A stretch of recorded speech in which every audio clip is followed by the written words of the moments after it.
Oke, dalam Quran surah Ali Imran ayat 185, kullu nafsin dha'iqatul maut, setiap yang bernyawa pasti akan merasakan kematian, dan hanya pada hari kiamat itu sajalah diberikan dengan sempurna balasanmu.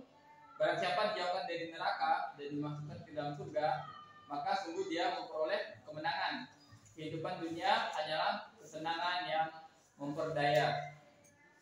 Jangan sampai kita hidup di dunia, kalian kan udah bertahun-tahun nih dari SD, SMP, masa sampai nggak bisa mensolati orang tua sendiri, mengkafani, terus memandikan tuh ya nanti ada tuntunan cara-caranya, mengkafani juga ada tuntunan tata caranya.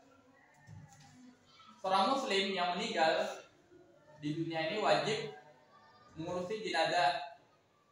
Harus ada yang bisa. Fardu ain atau fardu kifayah? Tahu nggak sih fardu ain sama fardu kifayah? Apa fardu ain? Apa? Fardu ain apa? Diri sendiri. Wajib untuk diri sendiri. Kalau fardu kifayah? Apa fardu kifayah?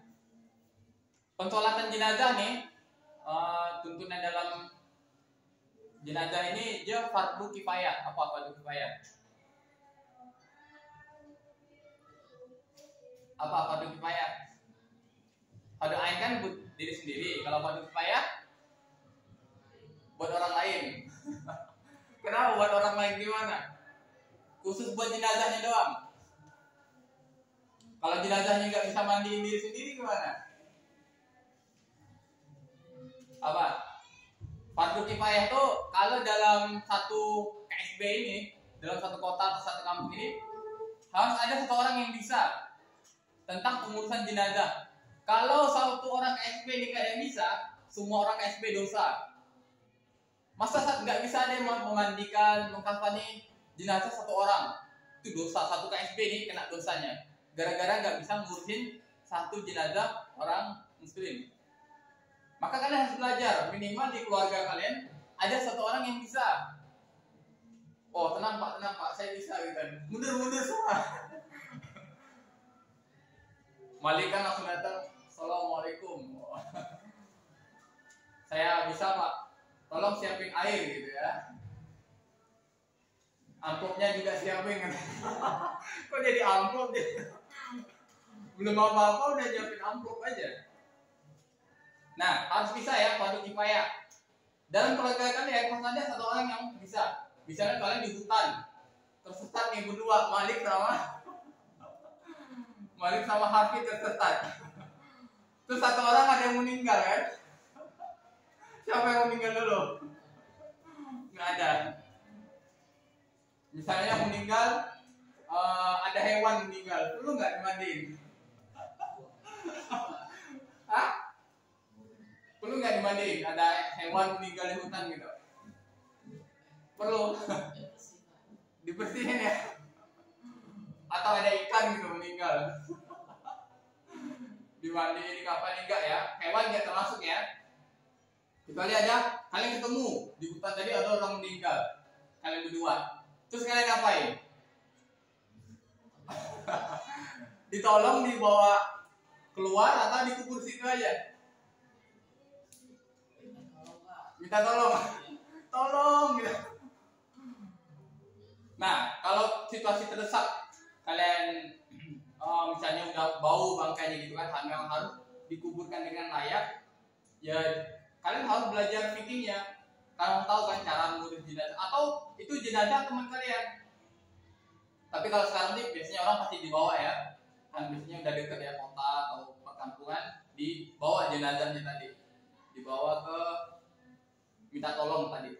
Nah tapi kalau memang zaman dulu mungkin bisa jadi memang dikuburkan di situ, maka harus tahu cara pengurusan jenazahnya seperti apa, dan pastikan ini jenazahnya orang Islam.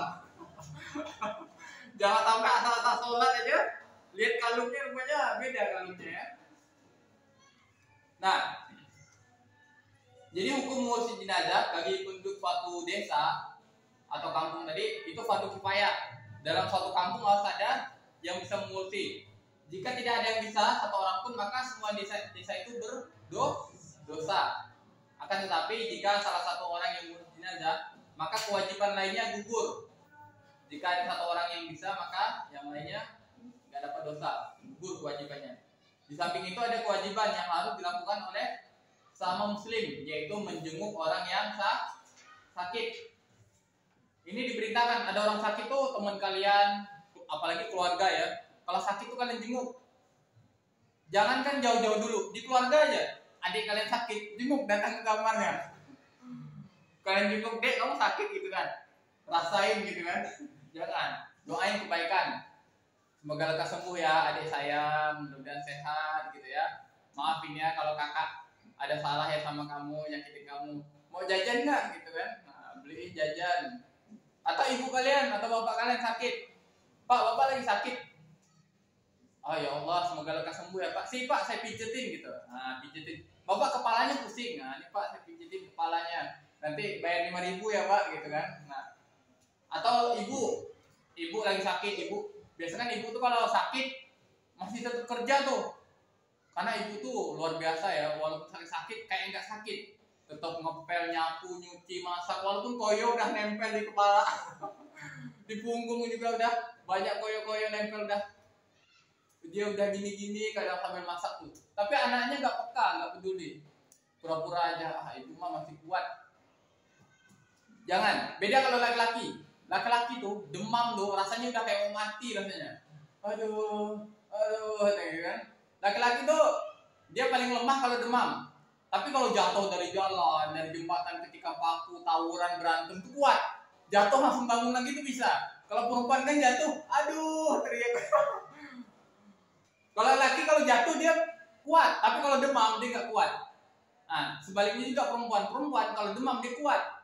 Kan sistem tubuh imun itu lebih luar biasa. Makanya ibu tuh dia bisa mengandung, bisa hamil.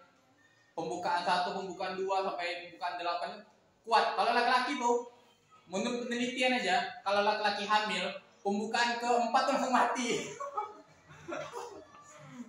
Nggak bisa ya. Beda kekuatannya. Perempuan memang tenaganya mungkin lebih lemah, tapi ada kekuatan khusus yang Allah berikan kepada perempuan. Nah, jadi kalau ibu kalian sakit, ya kalian gantikan. Bu, sini bu, ibu istirahat dulu biar saya yang masak. Gosong gitu kan, nggak ada yang makan jadi keluarganya. Masak yang benar, minimal masak Indomie.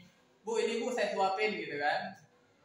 Atau ibu kalian tadi kalian pijetin, ibu sini saya pijetin bu, ibu istirahat dulu. Pijetin nggak usah lama, 5 menit 10 menit udah.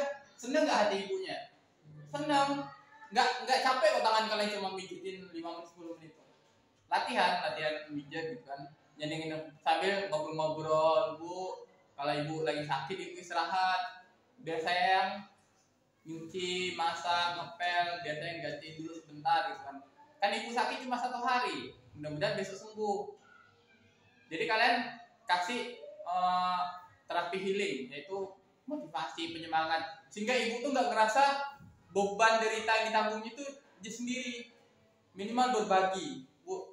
Kalau ibu ada apa-apa cerita bu, mungkin saya bisa bantu. Minimal saya bantu mendengarkan apa yang ibu keluh kesahkan. Ibu itu butuh teman ngobrol. Kalian akrab nih sama teman kalian di kelas. Padahal kalian ketemu cuma dari pagi sampai jam 3. Padahal ibu kalian tuh 24 jam kalian ketemu terus sama mereka. Kok bisa nggak akrab? Kok bisa kalian mungkin naudzubillah ada dendam, ada permusuhan, naudzubillah. Itu keluarga kalian sendiri, darah daging yang nasabnya tersambung. Mengalir darah mereka tuh di gen-gen DNA kalian. Kok kalian nggak mau ngobrol, nggak akrab, nggak mau bercanda? Bapak tuh bahkan tuh kalau pulang dari sekolah ini, bapak kan sekolah jalan kaki jauh, ibarat dari sini ke Mega, kan capek kan? Bapak tuh masuk, ibu tuh kan biasanya kalau pulang tuh dia udah masak-masak gitu. Bapak tuh dari belakang nutup mata aja gitu kan, tutup mata atau bercanda-bercanda lain lah. Kadang iseng-iseng kayak kita bawain hadiah apa gitu pulang.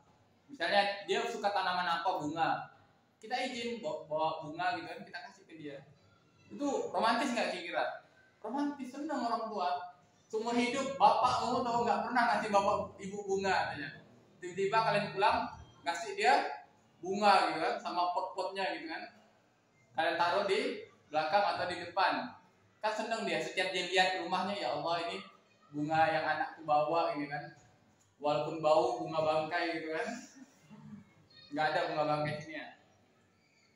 Nah, jadi kalian sama orang tua, sama keluarga, saudara itu, tetangga juga kalau ada sakit dikunjungin. Jangan dicuekin.